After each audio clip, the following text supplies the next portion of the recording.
I have two more pieces. Okay, so we are live. So good afternoon, everybody. Thank you for joining us for today. Today's show focuses on the profession of physical therapy. Our guests today are Michelle Lamonsoff and Jillian Scholl, who are both practicing physical therapists. Thank you guys so much for being on the show. And I am Dr. Paul Gazzone, assistant principal at Oceanside High School. And my partner is Dr. Allison Glickman-Rogers. She is the principal at Oceanside Middle School. So Michelle and Jillian, just to start off, I just want to let you know that, this is kind of really informal.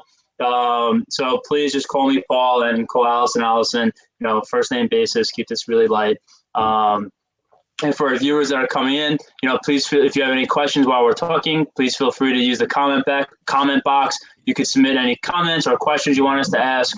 You know the deal. I'll put it on the screen and then we'll go from there. All right. So just to get started, why don't you guys tell us a little bit, whoever wants to go first, about yourselves, your background, and what it is, that you do essentially. Sure. Michelle, why don't I start with Michelle? You go first. Yeah. Okay, sure. I've been working in the physical therapy field for over 30 years. Wow. I've done a variety of disciplines under physical therapy. I started in acute care.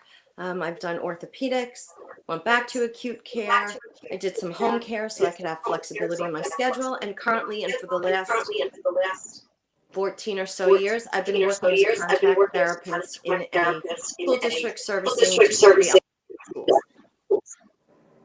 Great. And Jillian? I am a physical therapist for years. I work in pediatrics. I work in a long-term care So if you just talk to, you use the term pediatric. What does that mean for our students? So pediatric physical therapy is where we work with children. I see kids anywhere from newborns or children who are born prematurely, so before they should be born. And I work with kids up until they age out of our program, which is typically 21, but we do have some children here or young adults who are in their mid-20s. Great. Well, I think, can everybody just check to make sure they don't have the YouTube going at the same time as StreamYard? I hear it twice. Do you hear that? Yeah. I do hear it. No, I don't have any. I don't have anything going on. Everyone just has open StreamYard? Okay. Yeah. I just got a message that there's a lot of feedback. I don't have anything else open other than what do we have here? So Me either. let's just keep going, I guess, for right now. So Michelle. Yes. Can you talk to me, what does your day-to-day look like? So my day-to-day is basically a school day. I don't work every day, which is by design. I used to work full-time for years. I worked full-time and Saturdays and nights and weekends. But currently, I follow a school day schedule. So if school starts at 8:30 where I am, my first student that I see for 30 minutes is really, I start at 8:35 or 8:40, just give them a few minutes to get acclimated. And I do 30-minute sessions throughout the day. I make my own schedule. I'm not sure. Are you guys hearing the audio? It's better. It's That is better now. better. It's fine. Yeah. Okay. So I see student or students for 30 minutes sessions, and then I will drop off a student and pick up another student. I like to make my schedule back to back and take a very small break during the lunchtime so that I could see all my students. Like I said, for years I was seeing 3 different elementary schools. Currently, by choice this year, I'm seeing 2 elementary schools, but it's still 4 full days a week worth of students that I'm servicing. And I finish when the school day finishes around 2:45.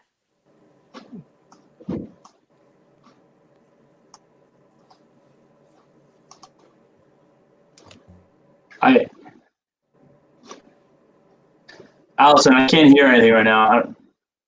I could hear. Okay. So thank you, Michelle. So that's a great career option. to be able to work 4 days, not quite full time, and to have school hours, especially if you have a young family. Right. Jillian, can you tell us a little bit about what it's like in a hospital setting? Sure. So the hospital that I'm at, we work from 8 to 4 p.m. every day. We do have some of our rehab therapists who are seeing patients more with conditions where they're going to make more rapid changes. Their progress, they'll sometimes work 6 days a week, so from 8 to 4, Monday through Saturday. And we have the flexibility in our schedule, since all of the patients are residents at our hospital, that every day is different. Okay. So every therapist can come up with a schedule based on how they work most efficiently. So I like to see about 4 or 5 patients in the morning and then write some notes. And then in the afternoon, I go back up to the units and I'll treat again for another 4 to 5 patients until the end of my day. Okay. So, physical therapy, we're all familiar with the profession in terms of, we've heard of student athletes going for physical therapy, or people after an injury going for physical therapy. But can you explain to the audience, the kids, what is physical therapy? What's behind it? And then let's talk a little bit about your training. But I think just to start to, define what it really means a little bit. Yeah. So, a pediatric physical therapist, so we're working primarily with children. We work on skills anywhere from a newborn who's supposed to be working on just laying on their belly and tolerating that, progressing to learning how to do activities like crawling and getting up from sitting to standing, and then working on walking, and the progression through all of the milestones, all of the activities that we should be doing from when we're a baby up until we are walking and moving around our environments by ourselves. In pediatrics, I see primarily children who have disabilities, whether it be from something that happened before they were born, an accident or an injury that happened after they were born, whether it be like a car accident or like a fractured leg, or also some developmental disabilities, including cerebral palsy, some other things that can happen due to genetic conditions. So pediatric physical therapy is great because you see all sorts of things. Nothing is ever the same, and no child ever presents the same. So it's really cool in that you can be creative and you can work on any skill, any activity like walking, but you can do it in a million different ways. Right. Okay. Michelle, do you want to add? Yeah, so for my current job, what I'm doing, like I said, I've been doing it for 14 years. I work in a school with general ed school age kids, and sometimes there are children who are in special ed classes, and I pull them out and I work on things like walking safely. I work on things such as balance and coordination issues. Sometimes the kids that I work with have very poor core strength, so their bellies and their backs have very weak muscles, and it is difficult for them to sit up for long periods of time or sit up safely in the classroom in order to produce their best work and attend to the teacher best. So I'll work on those muscles to allow them to sit at the chair and at the desk for longer periods of time so that it positively affects their schoolwork. I work on safety with kids so that they are safe in gym class and on the playground, and doing activities, navigating the hallway, walking around the hallway, just to keep them safe during the school day. When I did acute care, which I loved, that was at a hospital. We call it acute care because the patients are ill and we're trying to get them better. Also working on getting patients out of bed and getting patients to walk with crutches or canes if they needed it, or otherwise not. And I also worked in orthopedics, so people who had injuries, sprains or fractures or surgeries, and they needed help recovering from that and getting back to proper shape, that I would work on certain exercises and use certain machines to help them get out of pain and to get stronger. I think that's what most of us are familiar with, is Right. that kind of PT. Sure. The student athletes, some of them have experienced PT, or, family members who have, sustained injuries going for physical therapy. But regardless, whether you're working with pediatrics or in a school with students that have disabilities, or if you're in that, the type of setting where you're helping, people recover from injuries, is the training the same? Is the education the same? What do you need to after high school to become a physical therapist? So, Thank you, Mindy. I saw your question. Sorry. So when I finished high school, hello, I knew I wanted to be a physical therapist from being an athlete and having sports injuries. So the regular training to become a physical therapist is your undergraduate education, where you're getting a lot of your health science courses under your belt, like biology and chemistry, and some of your math courses and the core curriculum. And then my program was an entry-level program, so I was like 6.5 years between undergraduate and graduate school, where then in the graduate portion of my school, I took all courses specifically related to physical therapy, and that included courses on general pediatrics, so working with children. There was general orthopedics, where you're learning a lot about your muscles and the bones and how everything relates and how you're supposed to be walking, what's typical, what's atypical. You're getting a lot on how to treat patients who are in an acute care setting, patients who are on ventilators or who have different lines and tubes. And then from there, once you graduate, you have the ability to work in any field, whether it's adults, children, sports, developmental, neuro, all of that. And then there are different avenues where you can progress your education to be tailored more towards the specific population you like to work with or that you are choosing to work in. So let me ask. So, at what point in your lives did you say, you know what, I want to be a physical therapist? And how did you know? So I was toying with something in the health field all through 10th grade, 11th grade. And in 11th grade, I was watching a television show on PBS. This is long before we had cable and 9,000 choices of channels to choose from. And PBS was more of the educational programming. And I had watched something where children were volunteering in a senior citizen center. And I described to my mother what I saw. And I said, that's what I want to do. And she said, well, that sounds like physical therapy, and I think you'd be great at it. In fact, it was occupational therapy, which is a different kind of therapy. My mother was slightly incorrect, but what I did senior year, my high school at the time allowed us to do what they called an independent study. So I had to take English and math, and other than that, my day was spent at a local hospital volunteering. I volunteered in the physical therapy department. I realized that what I'd seen was OT, occupational therapy, but I really fell in love with PT. So by 12th grade, I was locked in and I was applying only to physical therapy programs for college. So Jillian, you had mentioned you had an idea that you wanted to pursue PT through athletics, and you said, Michelle, that you knew you wanted to do something in the health field. Were there any other times during your middle or high school career that you realized you had certain skills or interests that would lend itself to the health professions, or even more specifically physical therapy? Like, did you realize, oh, I'm pretty good at this, or my teachers say I this is a strength of mine, or this is something I'm really passionate about? Was there any time during middle school or high school where you realized this might be for you? I think the biggest thing for me was I could relate to a lot of athletes, having gone through physical therapy, having had injuries. So that was always something I was, a 4-sport athlete. I played every season throughout. I kind of remember that. Yeah, in high school. But I think the thing for me that kind of changed my opinion, where I went from, physical therapy for sports related injuries to working in pediatrics, was being involved in programs like Best Buddies. We had some of our peers from Best Buddies who would participate and help out, and they were like our extra captains, and they were coaches on our high school soccer team.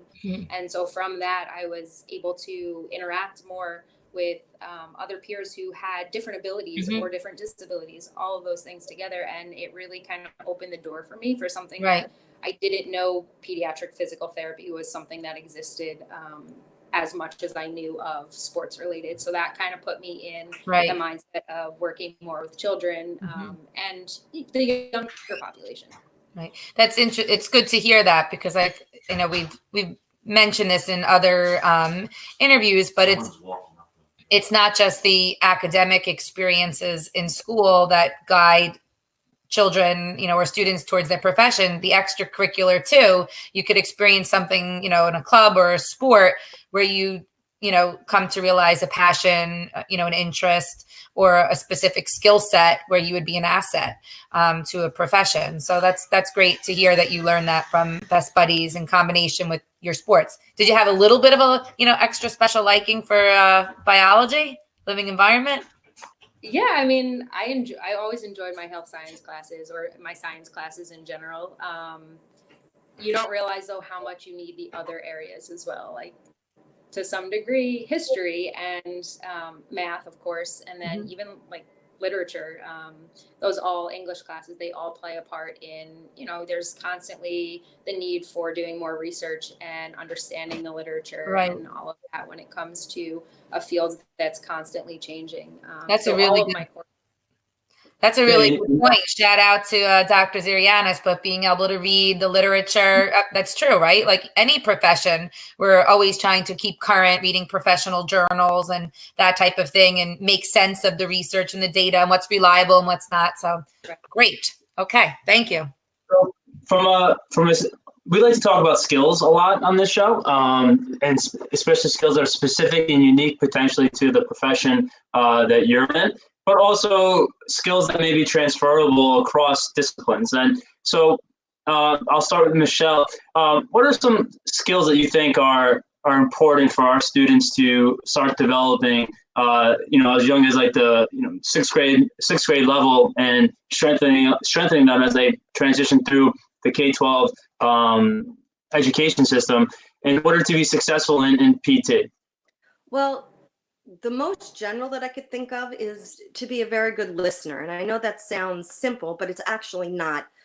We have to listen to our patients, hear what they have to say, how they're saying it, when they're in pain, why they're in pain, what makes the pain worse, what makes the pain better. So just simple listening helps you become sort of like a detective and narrow down the field. So just general listening skills in life obviously is very important, because you want to hear what the person you're communicating with is having to say. But I think that's invaluable in physical therapy. Also, you have to be able to organize. So staying organized in your thoughts and in your actions, whether it's your schoolwork or your housework or your homework, will definitely help you in the schoolwork for PT. But as a therapist, as a clinician, staying organized is key. Michelle, you just made me realize, so you have so many different students that you see each day, and then probably a different group the next day, and every student has individual needs. So every student basically has their own. You have like 100 lesson plans.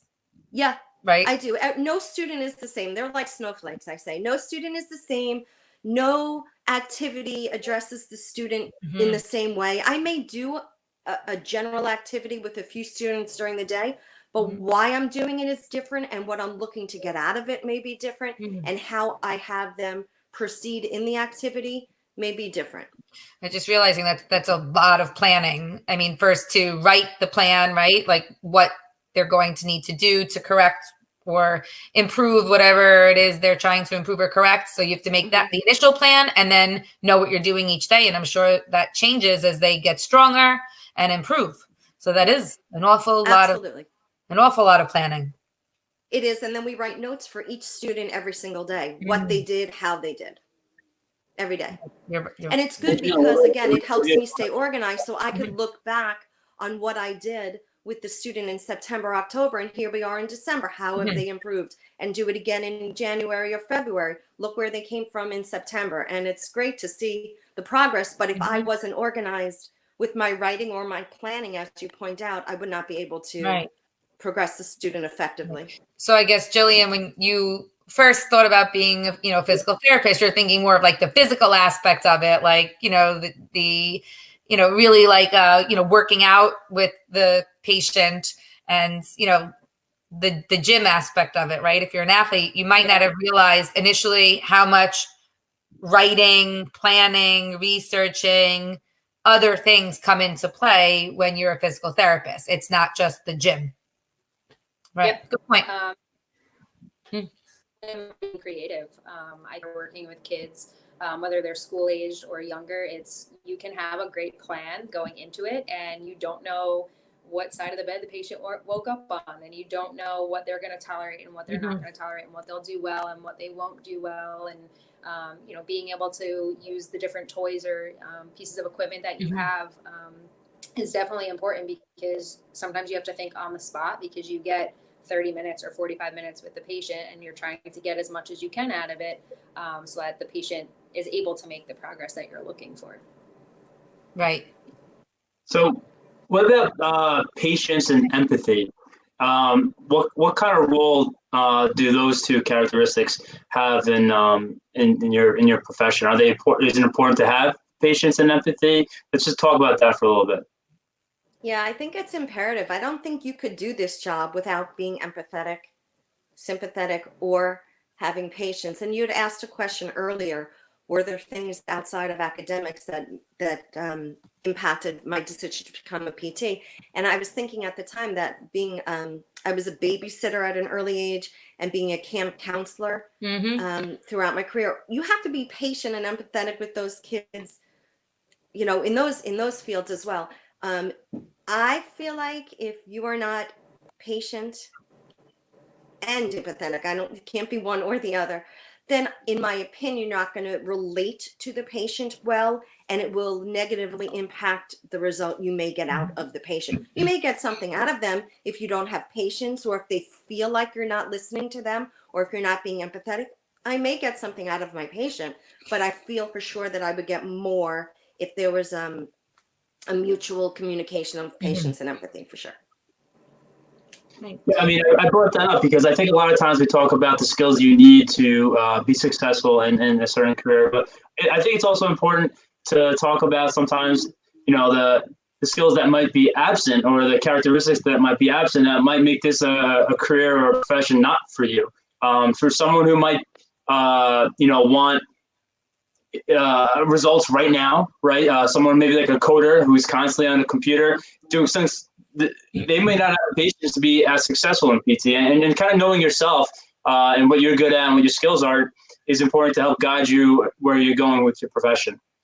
I find this this particular interview a little more like it's more relevant to me than some of the others. When I was a student, similar to Jillian, I was a student athlete and very involved in sports and athletic, and I liked science, and I knew that I wanted a career that had something to do with physical activity. I ended up going in the direction of being a physical education teacher, because there was something about, like you said, Michelle, working with students. I was a counselor, I was a coach. But, there's such a broad, when you think about the skill set and the interests you might have, there are so many careers that could be under one umbrella. I remember doing that inventory in high school, and it kind of suggested I should do something in the area of health, whether it was athletic training, physical therapy, physical education teacher. And I ended up going the education route, but I could have very easily ended up where you guys both are, just similar interest, passion. But it's nice to know there are so many choices for students. So what would you say is your favorite part of your job? I'm sorry, what was that? So what would you say is your favorite part of your job? Like, you wake up and you're excited to do this component of your job. Sorry, I'm having a hard time hearing you. He was asking what is your favorite part of your job? What do you enjoy most when you wake up in the morning? What are you most looking forward to? You can't hear us either? The facility that I work in. Oh. The facility that I work in is we have children who have very severe disabilities. A lot of them don't have families that are here all of the time. So my favorite thing is walking on the unit. I have kids on that unit anywhere from maybe 6 months old until 8. And when I walk on and they see me, and that they're dealing with things that are very challenging, and they're not typical things that we see when we're walking around our own communities, and just seeing them smile and reach for you and try to say your name, try to move towards you, seeing those little bits of progress, or those they don't know any different. So that's part of that being empathetic and being able to have patience with them. They're learning, and so being part of the positive change, and seeing other staff members look at you and say, wow, that was great, seeing so and so be able to stand up for the first time, is, it's a really rewarding thing to know that you're on like a positive side of medicine, because so much of it is telling families, that there's something wrong. So being on the upside of it is great. What about you, Yeah. Michelle? I agree. I mean, I can tell you in all fields that I worked in, the things I like best about it. Um, I love seeing my kids smile at me and, come up to me so excited to see me during the day. I have a really good rapport with my kids, and the fact that they enjoy physical therapy, not because it's a break from the class entirely only, but it's a welcome break and they can get their energy out and they can move around. And so I love seeing them enjoy coming to physical therapy. And like Jillian said, when a student accomplishes a task that they've been working so hard on, when they achieve that goal, it's like a celebration for both of us. When I did home care, I loved the people who were homebound. They couldn't get out. They enjoyed me visiting them. So I enjoyed that I was such a welcome visit for their otherwise routine day. When I worked in orthopedics, what I liked most was, as Dr. Glickman Rogers and Jillian, you could probably relate, as athletes, when that athlete needs desperately to get back to their sport, and you are the one that could help them get back to their sport or get back to their activity. That is all that they want to do, and playing a part in getting them ready to return to sport is very rewarding. And as far as working in the acute care in the hospital setting, I loved being part of a medical team. Like Dr. Guzon said before, what was it, something under what umbrella? I knew I wanted to do something in the health related field. So in a hospital setting, being able to work with the doctors and the nurses and all the other allied health professions was really rewarding, being part of a medical team. I have to say that I'm really enjoying this conversation very much, because I think, I was an athlete myself. When I think of PT, for the most part, I just think about, if I did something to my knee, I'm going to get some PT, I'm going to, get stronger and go back. I don't think I realized how broad of a profession physical therapy is, and all the different avenues and different things that you can do. So I think this session today is great, and I'm so happy that we're able to have both of you on. Just because we have also multiple perspectives, which I think is really important. But on the flip side of what's most interesting, what do you think is the most difficult part of your job, or undesirable? Either one. I mean, I don't know that there's like a specific undesirable. I think that there's always the desire as a therapist that you wish that the patient was progressing faster, or that you can change something that might not be able to be changed. Especially like in this setting, a lot of our children have conditions that are genetic, or something that is physiologic in that we can't change it. It's something, how they're made up. It's how their brain functions. And there are certain things that we cannot change. Medicine cannot change. We can help. But there will be certain struggles that will always be present. So I think the struggle of not being able to correct all of those things is definitely hard, but knowing that we're doing something to help develop it, so that they can figure out how to compensate, to do other movements so that they can attain the same goal as what we would consider a typical child. That's definitely one of the barriers. And I think another barrier is access. Brings on a whole other like insurance, and what can we do for them? What do we want to do versus what are we able to do based on all of the laws that are set in place? Because there's so much that we can be doing, and sometimes we are stuck by insurance won't approve it, and it's very expensive. So that's a hard thing in our field. Michelle, similar feelings or something different? No, I think Jillian hit the nail on the head with that. Well, this was great. Thank you. Yeah. So before Jillian, what are those letters? What is everything after your title? Like PT? Good question, actually. So PT is physical therapist. DPT is the education that we get. So that's the doctorate of physical therapy. So all of the programs now have transitioned within maybe the last 10, 15 years to a doctorate level program. And then I went for an extra certification. It's in neurodevelopmental technique. or treatment, and it is it's a certain style of treatment for it can be done with children or adults. I specialized in the children's one. It's educated me on different ways that I can work on my handling and the facilitation or the movements that I'm doing with my patients to help them progress in their skills. So you're a when the patients refer to you, you're Dr. Scholl. So we don't like to use doctor. No. I don't know if everybody's that way, but Right. I just like to be Jill. Right. I don't want to be confused with a medical doctor. I think a lot of kids Interesting. get that whole white coat syndrome. Aw. So we don't like to be considered doctor because I think Right. that scares people. Right. And That's a good we're point. here to have fun and to play, and we want them to know that we're friends and we're interacting together That's as a great. team. That's really So before we wrap up, we always like to ask the question to our guest, because we're always fortunate to have people on that love their profession and they're in a profession that matches their skill set. What advice do you have for our students who are exploring their strengths and their skills and developing their sense of what they want to do with their life? What advice do you have for them to finding a profession that matches their skill set and in order to be successful and happy, right? Because it's not only about success, it's also about being happy, right? So what kind of advice do you have for students that are getting ready to maybe leave high school this year, or sixth graders who might be getting ready in 6 years? Yeah, Really? I think they need to, like I did, go out and actually spend some time volunteering if that's an option in that particular field. Like I said, I thought I was going in for OT. I volunteered in PT and I really fell in love with it. And I think it's very important to try to find a profession that you're going to be happy waking up for every day to go to work.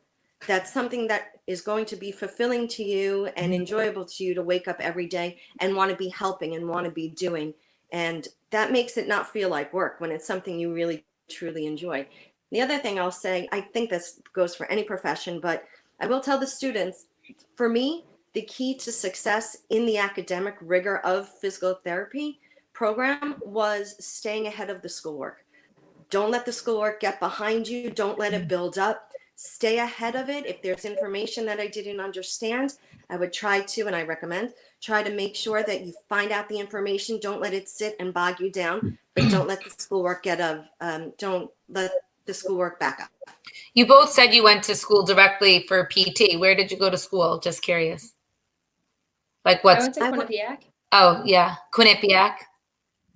Yeah, I went to Ithaca College Oh, yeah. directly from I high know school. They had a physical therapy program. Yeah. I basically applied primarily to schools that had PT programs back then that allowed you to go directly into the PT program from high school. So unlike Jillian, my education requirements were shorter. I was able to start the PT program as a freshman at Ithaca Wow. College, and yeah. Wow. And Jillian, did you want to share anything before we wrapped up? I mean, I think that it's important, regardless of what field you're interested in going into, is definitely do your research and ask questions, because in a field like physical therapy, there's so many different avenues, and I'm sure it's the same for many other professions, and you don't know until you try it, and you don't know until you experience it.